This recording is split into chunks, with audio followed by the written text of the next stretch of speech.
Every individual has a story to tell.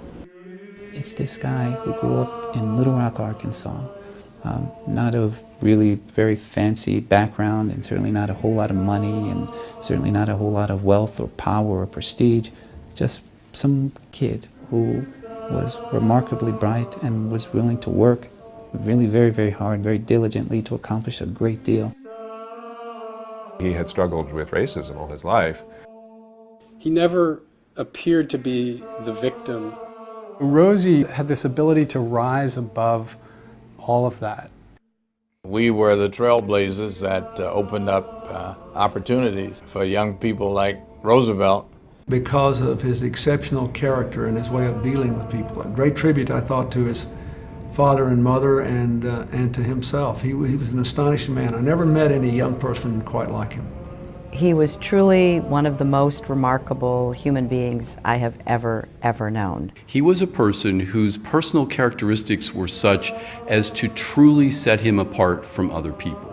He had a combination of humanity and brilliance that you rarely find. He was someone who genuinely and authentically was of the present. He came from a humble background. His father was a minister, a man of the cloth. I also knew that Rosey came from Little Rock and that he was very proud of that, proud Arkansan as well. I know that Rosey took very seriously the fact that he came from Central High School. Rosey was born sort of in the right place at the right time. Little Rock, Arkansas, 60s, the focal point for the civil rights movement. He was like a meteor in a way, a kind of flash across the sky, who was in the midst of the history that comes with the civil rights movement, and here was, in a sense, the very embodiment of what the Little Rock experience was all about.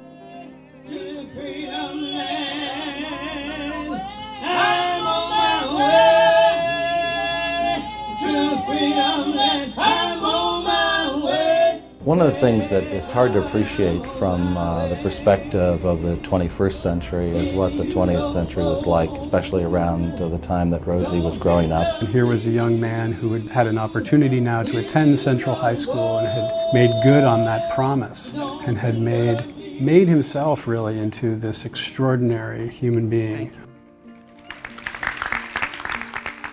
And I think that you'd have to try and explain this to people who are young today, because they don't have, I think, a real sense of how far, in a psychological sense, Little Rock was from New Haven.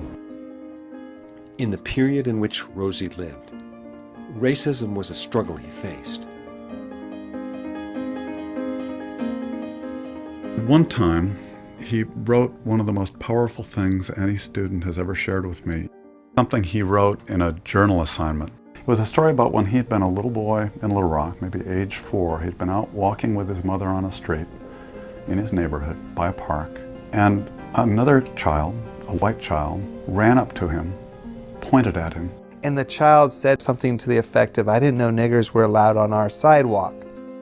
And Rosey, in this journal entry, talked about the pain of that word, how that child marked Rosey as somebody less human, somebody who was worthy of contempt. Rosey told that story both to explain who he was, why he did what he did, and why he wanted to make that word impossible in the world we now share together. Why the future that he was working to create was one where no child would use any word like that for any other child, because we're not different in that way. Rather than use it as to be angry, he was using it as the catalyst to try to fix the problem. You always had the sense that Rosey was at the service of something bigger than him, bigger than the moment, bigger than the prize. You always had the sense that he had responsibility to something bigger. This was one of the most motivated human beings I've ever met. He was full of goals, but what was amazing about him is he was actually working on those goals. He was actually moving toward things he wanted to do and be at every moment that I saw him. Rosey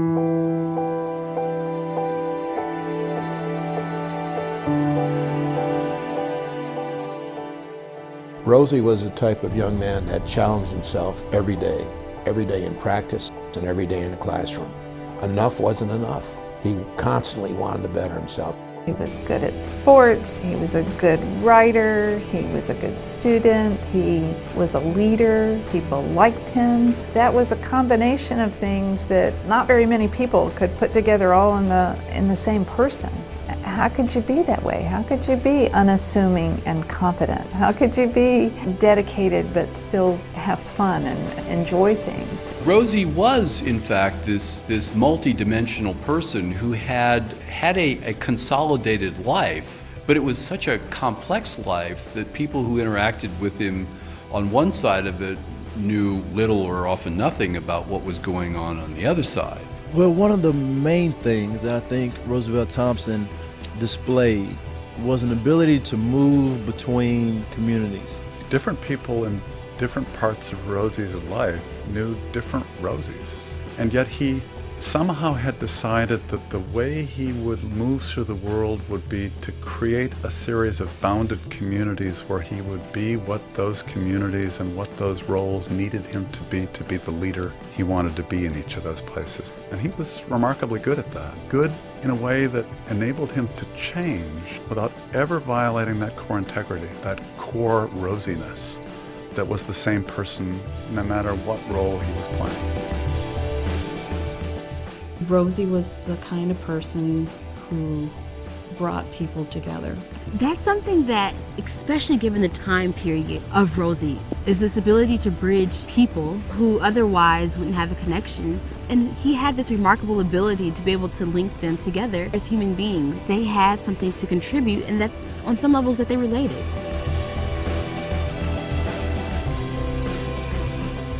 Rosey took public service and his commitment to public service to a degree that I haven't seen in anybody else that I've ever met. Then Governor Clinton did was he took notice of Roosevelt, how committed to public service he was. I saw something special. Number one, he really knew a lot of stuff. I mean, it was always interesting talking to him. But I always believe that if you're in a position like I was in then, if you're governor, president, some other position like that, you shouldn't pass up any opportunity you have to be with young people, to give them a sense that they can do whatever it is you're doing or whatever else they want to do. He was the one we felt that could carry all of us beyond our pettiness and our sense of prejudice towards people that were not like us. He sought justice, and that was his life, his, I guess you would say, his inner self. It was just exactly what Arkansas needed. He was the new paradigm. Roosevelt was going to be the first black governor in Arkansas. That Rosey was destined for greatness. That if he chose to do so, he could come home, be elected governor, senator, president someday. He could have done anything. He would have been the first black president for this country. He seemed to me to be the embodiment of everything that was necessary to lead not only our state but our country in a different direction where we could bridge all these racial divides. He had it.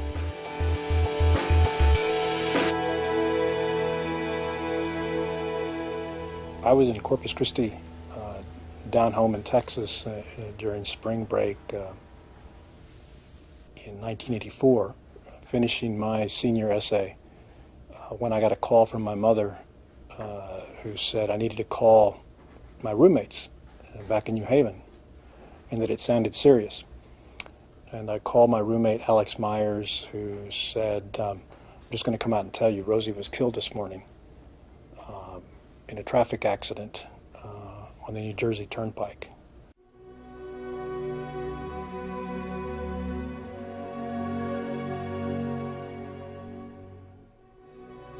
His tragic death was one of the really big events in the state over a period of time.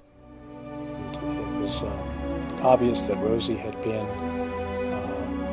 much loved in Little Rock and much respect, and that it was a serious loss for the community. It's the first time I think anybody black in Little Rock had seen that kind of outpouring for a black person. But it was just kind of really moving to see this huge crowd of people assembled to honor and to remember and support the family at his service, and thinking it's just kind of a strange historical moment almost, and it only later became evident to me that in fact it really was.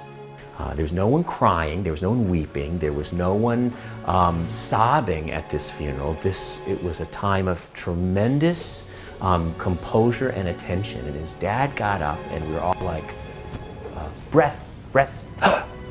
And his father said, I'll never forget it, he said, his mother and I do not understand this. Would we believe in a God too wise ever to do wrong, too good ever to do evil, too kind ever to be cruel? So we are confident we will come to understand it by and by. It was the single most eloquent one-sentence statement of faith I have ever heard. And I've heard a lot of people say a lot of words in my life. And those are words I will never forget as long as I live. We don't know why God took Roosevelt away from us, but we have faith that it will become clear by and by. It was a little surreal to have one of your classmates being celebrated in this way. And it was sad too. I worried that if Rosie's gone, does that mean that there's no one to take up this mantle, to take up this fight and to move forward? Can we do it without him? That wondering about the fairness of the world in taking away somebody with the kind of power that Rosey had is sort of never leaves you. This country, we all lost too much with his death. No, it's hard to talk about, even now. Roosevelt made all of us who knew him feel better and bigger and stronger. So today I pray that we think not of what he might have been, but of what he was. Not of what he might have done, but of what he did.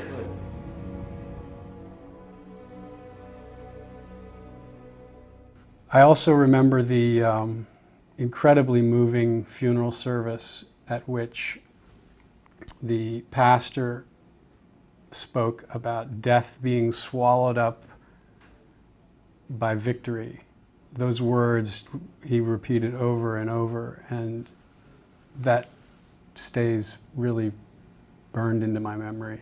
It was delivered in the context of this very powerful community of African Americans in the South, and it was for me a new experience, and so this was an uplifting kind of ceremony, one where there was singing and there was a lot of outward expression of emotion and a kind of love and a real feeling of accomplishment at this service that really struck me. The parents, Rosie's parents, were so welcoming and were so positive and were giving thanks for this young man's life, celebrating what was certainly a short and life and a tragic end, but look how much he accomplished. And I recall so many people reflecting on the fact that Rosey had done more in his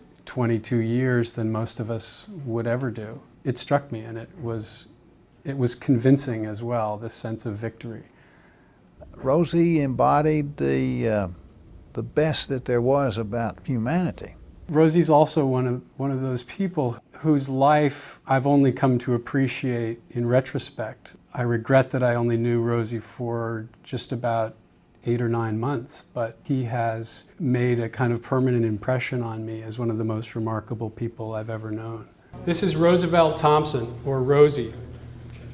Most people have never heard of Roosevelt Thompson, but I'd like to suggest to you today that he is a representative figure for a whole generation of people born during the civil rights movement of the 1960s. I got to know Roosevelt in 1980 when we were both freshmen at Yale University. I have, in a way, felt compelled to tell other people about Rosey, to continue to express some of the things that he cared about deeply. I tell the story of Rosey, the individual whom I knew and was fortunate enough to know for just a brief, almost flash of an instant in a lifetime, but whose impact on me has been profound. The way in which crossing paths with a single person can shape an entire lifetime. That moment has really, truly has shaped me and my life and my perspective and my outlook on all kinds of things, from capital punishment to race relations to issues like friendship and compassion and modesty. It's a very, very powerful story, his life and what he had accomplished. It's compelling, and I think there's a certain amount of power that story carries with it and draws other people in. What we need to think about is, where's the little piece of Rosey we can learn from? And when I think about it, I think about the truth-telling part of Rosey. You can tell the truth, but you can do it in a way that people will listen to you. He wouldn't call you on an error. He would quietly say, I disagree, and this is why. And that diffuses the whole argument there. So that's the piece, that being able to call out the truth, but in a way that people will listen. He led by living a life, an exemplary life that stood for something. His life was worth 1,000 words and 1,000 books and 1,000 commandments. His life itself, I think, was what made Roosevelt so very unique. About the best we can do is to help other people to achieve some of what he would have achieved. I, like a lot of parents, saw Roosevelt Thompson as a role model for all kids. He's definitely a role model for me, and he's not your typical kind of role model. He's a role model that inspires you as a person, that inspires you to always be better, that inspires you that despite your circumstance, despite what you've been given, that you can always be successful. I understand that he's anonymous to 99% of the world, but that he had a one-page obituary in Newsweek, never having held a full-time job, never having put food on the table for wife and kids. He was doing something incredible. All that matters is the determination that you can put forth in an effort to really rise above and really change the world, and that's what Roosevelt Thompson represented. Rosey Thompson was the kind of kid that comes around, he's like the 100-year storm. I mean, we'll live our entire lives. Some people live their entire lives and never meet a Roosevelt Thompson. We were lucky enough to have met him, and you can't sit around and wait for the next one. He is a perfect example for those of us who knew him and those of us who follow after him. For the next generation of young people, there is a story about Roosevelt Thompson that needs to be told. I think it's an important story. Without even asking to be, he became the embodiment of our hopes for our better selves and a better tomorrow. 24 years later, this astonishing young man lives on in the power of his example and in the gifts others give in his name. We too can make our lives sublime, and on departing leave behind us footprints in the sands of time.